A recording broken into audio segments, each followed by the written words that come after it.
या कार्यक्रमाचं जे औचित्य आहे ते मेन या सोलार प्रकल्पाची सुरुवात झालेली आहे याबद्दल मी खूप खूप अभिनंदन करते. आणि पानसरेजींनी, कुलकर्णी तुम्ही पानसरेंचं नाव का नाही लिहिलं? असं कसं करता तुम्ही? तर पानसरेजींनी सांगितलं, हा म्हणजे मी तेच म्हणलं, कळणाऱ्याला कळलं. तर त्यांनी सांगितलं आज सगळ्यात जास्त ऊर्जा निर्माण झाली इथे, बरोबर आहे. 15,000 युनिट झाले, बरोबर, if I am not wrong. Generally average 12-13 हजाराचा असतो. आता कशी नाही होणार?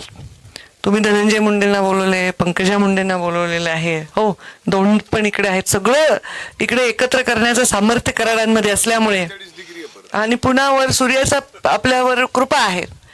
पण हे काय चांगलं आहे का मला माहित नाही, कारण सगळ्यात जास्त रेडिएशन बीड जिल्ह्यात आहेत. हे चांगलं म्हणायचं का काय म्हणायचं मला नाही माहिती. पण आता या सोलारच्या दृष्टीने, या प्रकल्पाच्या दृष्टीने हे चांगलं आहे, ऊर्जा निर्माण होते. पण लोकांच्या दृष्टीने हे चांगलं नाहीये, ही काही खूप चांगली गोष्ट नाहीये. पण आज जास्त इथे ऊर्जा निर्माण झाली आणि ऊर्जा ग्रीडला जोडली जाणार आहे आणि पर्यायाने ती नागरिकांना मिळणार आहे. मी शुभेच्छा देते कराड परिवाराला. आणि आम्हाला पुढचा कार्यक्रम आहे. खरं तर हा कार्यक्रम 5 वाजताचा होता, पण शालिताईंचा निरोप आला की 6 वाजता ऊन आहे आणि मग तिकडे किरण गीतेंचा कार्यक्रम आहे.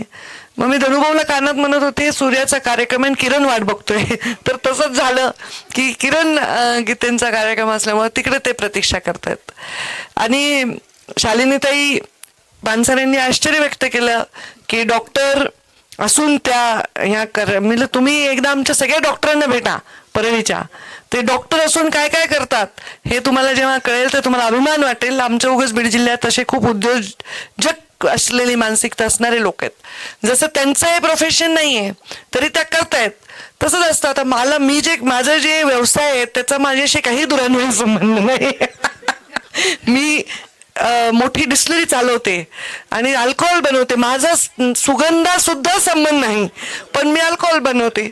आता काय करावं, ब्रँड सुद्धा मला माहित नाहीये. ब्रँड सुद्धा मला काही माहिती नाहीये, पण ते उद्योग मी चालवते. त्यामुळे कधी कधी आपण जे उद्योग करतो त्याचा जरुरी नाही एखादा आपल्याशी त्याच्याशी संबंध असतो. पण तसं डॉक्टर या परळीमधले मी बघते, एकतर ग्रामीण भागात शिकलेला व्यक्ती खूप ॲम्बिशियस असतो. आणि शालिनीताई एका देवदाई फार छोट्या गावात वाढलेल्या, त्यांनी सांगितलं लहानपणापासून माझ्या बाबांना त्यांनी पाहिलं, त्यांच्या वडिलांना, त्यांना एकत्र, आणि त्या शाळेपासून त्यांच्या फॅन होत्या. माझी त्यांची परिचय खूप नंतर झाला जेव्हा त्यांनी इथे दवाखाना टाकायचा सुरुवात केली. आणि तेव्हापासून मी बघते खरंच धडपड्या आहेत त्या. आणि त्या म्हणल्या आम्ही ताईकडून शिकल्या. मी बिलकुल नाही, मी अजिबात धडपडी नाही आहे. माझी रास सिंह आहे आणि सिंह असतो रिलॅक्स एकदम, जास्त नाही. भूक लागल्यावर शिकार करतो, पोट भरलं की शांत, उगाच इकडं तिकडं नाही. मलाच नाही धडपडा स्वभाव. मला वाटतं काय करायचं एवढी मरमर करायची. पण त्यांची ऊर्जा बघितली की मला कधीही अशा ऊर्जेतच असतात. धडपड हा शब्द उगाच नाही झाला, जो धड ज्याला पडता येतो तो धडपड्या. आणि त्यामुळे त्या खरंच धडपड्या, जिथे पडल्या ते धड पडल्या.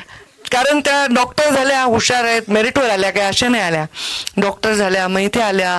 एक पर्याय तेव्हा नव्हता फार गायनेकॉलॉजीमध्ये, जेव्हा त्या आल्या तो निर्माण केला. पण हे सगळं करत असताना तुम्ही तुमच्या जे प्रोफेशन नाही आहे ते तुमचं एक समर्पण आहे, एक सेवा आहे, ते चालू राहू द्या. इथं काय सूर्य येणारच आहे, ऊर्जा होणारच आहे, तुम्ही नाही आलं तरी होणार आहे. पण तुम्ही नाही गेल्याने डिलिव्हरीचं तिथे अडचण जी निर्माण होईल ती काही दुसरी सॉल्व्ह कोणी करू शकणार नाही, ते तुम्हालाच करावं लागणार. तर ते मात्र तुम्ही सर्वांनी करा, त्याच्याबरोबर उद्योग करा. कारण जो कमावलेला पैसा आहे तो द्विगुणित करण्यामध्ये काही पाप नाही आहे, तो वाढवण्यामध्ये काही पाप नाही. आणि ते जर तुमच्यामध्ये सामर्थ्य आहे, या परळीच्या मातीमध्ये ती शक्ती आहे. लोक इथे येऊन कधीच लॉसमध्ये जात नाही. जो येईल तो सेटलच होतो, चांगलाच काम करत असतो. आणि ते आल्या, बाहेरचे बरेच लोक इथे येऊन सेटल झाले, स्पेशली डॉक्टर्स. आणि चांगले डॉक्टर्स आपल्यामध्ये आहेत. फक्त चांगल्या गोष्टी अवेलेबल असणं आवश्यक आहे. तर आपल्या चांगल्याबरोबर अवेलेबल डॉक्टर्स पण असले पाहिजे. आणि त्यामुळे तुम्ही सर्वजण जेवढी बाहेर उन्नती कराल, मी धनुभाऊ तुमच्या पाठीमागे खमक्यासारखे उभे आहेत. पण त्याचबरोबर आलेल्या पेशंटला वापस जायला देऊ नका, एवढं मात्र मी तुम्हा सर्वांना हात जोडून विनंती करते. कारण हे खरं तुम्ही तिथून आलात इथे, तिथून तुम्ही 4 पैसे कमवून इथे आलात हे कधीच विसरू नका. मला आता सांगते, माझ्या जीवनात वैभवाची कमी नव्हती. मला राजकारणात लांबून दुरून यायचा काही प्लॅनही नव्हता. पण आज मुंडे साहेबांच्या नंतर जेव्हा मी राजकारण करते, आता काल मी एका कार्यक्रमाला गेले, तिथे लोक जेव्हा म्हणतात ना, ताई मी साहेब वारले ना, साहेबांना धरून बसलो होतो, मला 8 पोलिसांनी वेगळं काढलं, मला फार वाटतं जबाबदारी. बापरे, मी लोकसभेला पडले, त्या आत्महत्या केले लोकांनी, मला फार वाटतं अरे बापरे, आता मला काय गरज आहे का पर्यावरण मंत्री म्हणून चंद्रपूरला जायची, कोळसाच्या खाणीत जायची. मी दिवसभर प्रचार करते, उन्हात फिरते, आता मला गरज नाही. मी एसी मध्ये बसून सुद्धा पर्यावरण डॅशबोर्डवर बघू शकते इकडे किती प्रदूषण आहे तिकडे. पण प्रत्यक्षात काय जबाबदारी आहे आपल्याला. आणि जेव्हा तुम्ही ही शपथ घेत असता तेव्हा तुम्ही खूप मोठी शपथ घेत असता आणि तुमच्या हातात कितीतरी जन्म घेतात लोक, कितीतरी लोकांच्या इलाज होतात. हे फार मोठं पुण्य. आम्ही किती पैसा खर्च केला आणि आम्हाला वरचं महादेव जरी खाल्लेला तर आम्ही काही एक टाका नाही घालू शकत, आम्हाला काही घेणार नाही. तुमच्या हातात जादू आहे, देवाने तुम्हाला निवडलंय. हे प्रोफेशन हे मला नाही वाटत की सहज, कारण याला बुद्धीच लागते ना.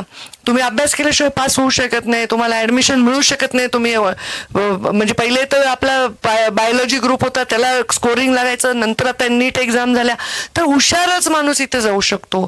आणि म्हणून त्याचं फार जाणं महत्वाचं आहे. आणि ते मी का सांगते, कारण मी जेव्हा आता पेशंट झाल्यावर मला डॉक्टरांची किंमत कळाली, तशी मला फार काही किंमत लागली नाही. धनुभाऊ म्हणले मला इंजेक्शन घ्यावं लागते, मला तर काही एक परळीच्या डॉक्टरचं एक इंजेक्शन पण मी घेतलेलं नाही. बरोबर आहे. आमच्या प्रीतमताई कधी कधी सलाईन घेतात, नाजूक आहेत त्या, त्यांना ऊन बिन लागला की सलाईन घेतात. धनुभाऊ तर घेतच राहतात सलाईन वगैरे, त्यांना फार आवड आहे इंजेक्शन सलाईन. मी तर नेहमी म्हणते अरे तुझ्या किती त्रास करून घेतो भाऊ. नाही पण हे दोघं नाजूक आहेत जरा माझ्या मनाने, बहीण भाऊ माझे. आणि मला नजर लावू नका, पण मला इंजेक्शन काही लागलेलं नाही कधी. पण माझा इलाज जो कधी नाही झाला तो माझ्या प्राईच्याच डॉक्टरांनी केला. मला इतकं गळ्यात दुखत होतं, किती त्रास होत होता. म्हणजे शालीन ते मला चला बरं मी तुम्हाला ENT ला दाखवून ते लातूरला सोमानी सरांकडे. त्यांनी नुसतं मला टच केलं. मुंबईचे बेस्ट डॉक्टर म्हणजे सगळे सेलिब्रिटी जातात, अमुक जातात, तिकडे गेले मी, पण या डॉक्टरनी टच केलं. बघा माणसं आमच्या मराठवाड्याचे लोक किती हुशार आहेत. नुसतं टच केलं म्हणजे सलायव्हरी ग्लँड मध्ये स्टोन येत आहे आणि ते इतका पेन होता, बापरे. मला सर्जरीला जावं लागलं. ते आल्या होत्या शालीन ताई. मुंडे साहेबांचा इथे ऍक्सिडेंट झाला, साधा हाताचं फ्रॅक्चर होतं, मुंबईला गेले, जीवावरच बेतलं ना. प्री ऑपरेटिव्ह काहीच केलं नाही. धनुभाऊन मी होतो तेव्हा आम्ही ICU मध्ये बसायचो, ट्रॅक्युस्टमी केली, लिहित बसले. आणि तुम्ही असे पेशंट हाताळताना तुम्ही ग्रेट. भारतातले डॉक्टर, भारतातले ड्रायव्हर आणि खेड्यातले डॉक्टर काही हाताळू शकतात. म्हणजे त्यांना काही नसतं, लाईट नाही, टॉर्च मध्ये तुम्ही किती वेळा सर्जरी करता. हे तुमच्या हातामध्ये जी जादू आहे ना ती कशातच नाही आहे.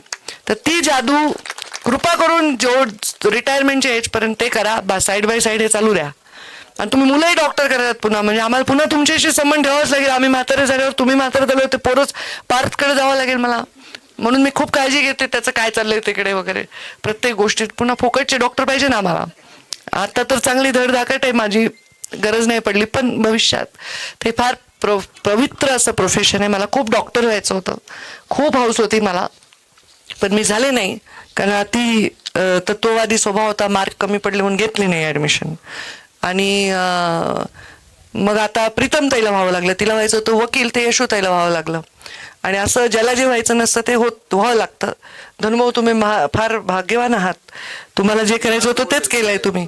राजकारणात यायचं होतं राजकारणात आले, हा आम्ही उघडे अडकलो इकडे. तर असं एकदम छान आहे. तुम्हाला पैसे काही कमी पडणार नाही शालिनी ताई, कोणत्याही डॉक्टरकडे काही कमी नाहीये, तुम्हालाही नाही कमी पडणार. कारण लोकसंख्या आपली ज्या पद्धतीने वाढते, तुमचं काम तर कधीच कमी नाही होणार आहे, वाढत राहणार आहे. पण कमी पडले तर तुम्हाला मदत करू आम्ही. आता जसं सगळ्यांनी मदत केली, धनुभावाने मी तुमच्या पाठीशी उभे आहे. मी माझ्या भावाला तेव्हाही फोन करून सांगेन, जसं आता जमिनीच्या वेळी सांगितलं तर मी माझ्या भावाला तेव्हाही सांगेन, धनुभाऊ हे विषय तुम्ही सेटल करून टाका. तर त्यामुळे रात्री जा, सकाळी डिझेलला महाग असेल तर रात्री जाऊन पैसे घेऊन या. आता माझ्याकडे नाही ते, आता बघू, प्रयत्न करते पुढच्या 5 वर्षात मागच्या 5 वर्षाच्या चुका रिपीट न करण्याचा, म्हणजे माझी पण ताकद वाढेल. पण मला खूप आनंद झाला आणि खूप छान हा झोन आहे. धनुभाऊ मला सांगत होते की इथे गाड्या अलाउड नाही, शालीनताईमुळे अलाउड झाल्यात.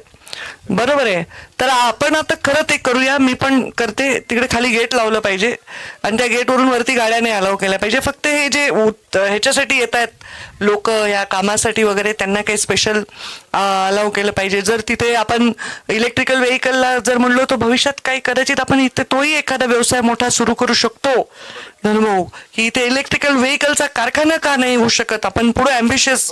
पर्यावरण मंत्र्यांनी ठरवावं. जमीन मी देतो. तर चांगलं आहे, आपण करू ते. बीड जिल्ह्याच्या बद्दल लोकांमध्ये ते आकर्षण, इन्व्हेस्टमेंट्स. आता आपला जिल्हा दुष्काळी आहे. आधी रस्ते नव्हते, रेल्वे नव्हती, आता बऱ्याच गोष्टी झाल्या आहेत. त्यामुळं तसंही काही करता आलं माझ्या हाताने तर मला खूप आनंद होईल. पण सगळ्यात महत्त्वाचं आहे की आपण जे करतोय ते का करतोय. आम्ही दोघं आता हेच बोलत होतो जेव्हा आम्ही धनुभाऊंचं इथं घर झालं होतं 2001ला. म्हणजे तर बांधकाम तुझं किती वर्ष चाललं बाबा? किती वर्ष चाललं? 5-6 वर्ष. 4 वर्ष लग्नाच्या आधी सुरू झालं. लग्नाच्या आधी सुरू झालंय. 2004ला राहायला आले का? आम्ही ते बघायचो. इतकं सुंदर दिसायचं, हिरवागार परळी. आणि एवढ्या लाईट नव्हत्या परळीच्या. इकडचा भाग पूर्ण मोकळा होता. आता एवढे वस्ती झाली आहे. तो कनेरवाडीकडे जाताना इकडचा सगळा डोंगर पोखरलाय. धनुभाऊ म्हणे की रस्त्याला पर्याय नव्हता मुरुमासाठी, तो डोंगर पोखरायचाच होता. आता एवढे रस्ते करून करायचं काय, हाही आम्हाला प्रश्न पडाय की एवढे रस्ते करून काय आपण दिवे लावतो जगामध्ये. आपण एवढ्या व्यवस्था करतोय, गतिरोधक एवढे, बापरे बाप, मनके जास्त बेकार झाले. ते खड्ड्याचे रस्ते बरे म्हणायची वेळ आली. पण मी आता म्हणत होते पश्चिम महाराष्ट्रात मी कुठल्याही रस्त्यांवर प्रवास करते, गतिरोधक नसतात. कुठे मी आता विदर्भात गेले, मी by car Nagpur to Wardha to Chandrapur गेले, टू ताडोबापर्यंत गेले, कुठेही गतिरोधक नाही. फक्त आपल्या मराठवाड्यात काय हौस आहे की सगळीकडे टांग टांग टांग ते गतिरोधक लावूनच ठेवतात. मनक्याची वाट लागते खूप परिस्थिती. पण हे एवढी व्यवस्था आपण केल्याने आपण इथे आता नितीन कुठे गेलात? नितीन ठाकणे, सॉरी बेटा, अंधार पडला रे, अंधार पडला. तर आधी येतानाच आपण लावायला पाहिजे होतं झाड. ते माझ्या काही बिल्डर असोसिएशननी मला काही हजारो लाखो रोप दिले, ते मी काही पाठवले इकडे की इथे झाड लावा. ऑक्सिजन पार्क नावाने त्याला आम्ही सुरुवात करून दिली. तर आता मला त्यांनी म्हणले झाड लावायचं ना, आता झाला अंधार. मग आपण एक काम करू, 1 किंवा 2 जूनला इथं संध्याकाळी छान येऊ आणि एक कार्यक्रम वेगळाच करू. पण आता तुम्ही म्हणजे आम्ही सरकारनी आणि व्यवस्थेनी झाडं तोडले, डोंगर तोडले, रस्ते केले, एवढे मोठे मोठे रस्ते. पुढं काय? आता हे सोलार पॅनल तो सूर्यावरून निघालेली ऊर्जा पितो आणि तुम्हाला ऊर्जा देतो. पण आपल्या पोटात घालायला आपल्याला काय लागतं? ज्वारी लागते, गहू लागतो, बाजरी लागते. तर आणि नाकातून आत घ्यायला ऑक्सिजनच लागतो.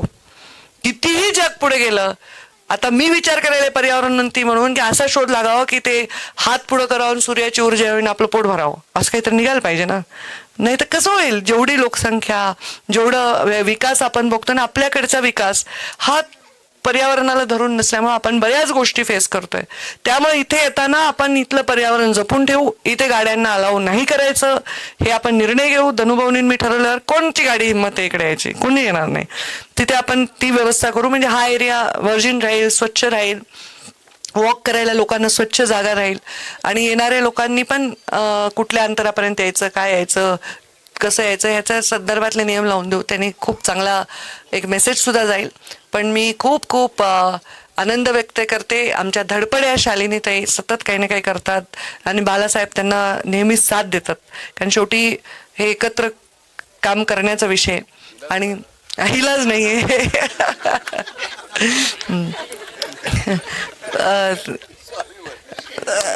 नाही असं असतं कधी कधी. मग ते बरोबर आहे, धडपडे व्यक्तीच्या पुढे इलाज नसतो काही. तर आणि त्या सारख्या प्रवासात दिसल्या म्हणले संजय दौंड. आता तुमचं समाधान झालंय का? अजून काही करायचंय? आणि काही करायचं अजून, थोडं इलेक्शन लढवायचंय. आणि मग मी म्हणत असते तुम्ही डॉक्टर काय झाला, एवढं तुम्हाला राजकारण करायचं आहे, तर आता अजून काय करायचं त्यांना. पण ते तुम्ही सगळं करत असताना तुम्ही हॉस्पिटलमध्ये किती तास अटेंड करणार हे मी बघणार आहे. कारण हे फार महत्वाचं आहे. हे तुमच्या 10 वर्षाच्या शिक्षणानंतर आलेली मेहनत आहे.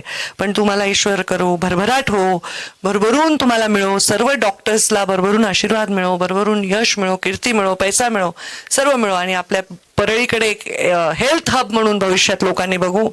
धनुभाऊ आपण तोही प्रयत्न करू, एक multi speciality, super speciality hospital. मी बरेच वर्ष ट्राय करते पण काहीतरी दुसऱ्याच भानगडी सुरू होतात आपल्याकडे आणि ते कोणी मग यायला हे करा. आता जरा जरा बसेल जम आणि एक चांगलं हॉस्पिटल आपण आणूया. बघू एक चांगला ब्रँड किंवा एखादं चांगलं हॉस्पिटल किंवा कॅन्सरची एखादी चांगली सुविधा, किमोथेरपीची सुविधा, की इकडच्या पंचक्रोशीतील लोकांना, आजूबाजूच्या जिल्ह्याच्या लोकांना चांगली सुविधा उपलब्ध करता येईल. हे खूप आपण करू शकलो तर सगळ्या डॉक्टरांसाठी पण एक चांगला विषय होईल. आपण करूया. खूप खूप शुभेच्छा देते. भरपूर भाषण वाढलं कारण मला मॅच करावं लागतं ना त्यांच्या भाषणाशी. त्यांनी जेवढे रंगवलं तेवढे आलाप मला घ्यावं लागतात पुन्हा, ते प्रॉब्लेम आहे. पण आम्ही दोघंही रजा घेतो कारण तिकडे आमचा जावाई, मेहुणा, भाचा असे कॉम्प्लिकेटेड आहे ते सगळं. ते वाट बघायलेत आणि आता तर सूर्यास्त झालाय त्यामुळे किरण फिका पडून ये तिकडे म्हणून आम्ही लवकर जातो. आपल्या सगळ्यांची रजा घेतो.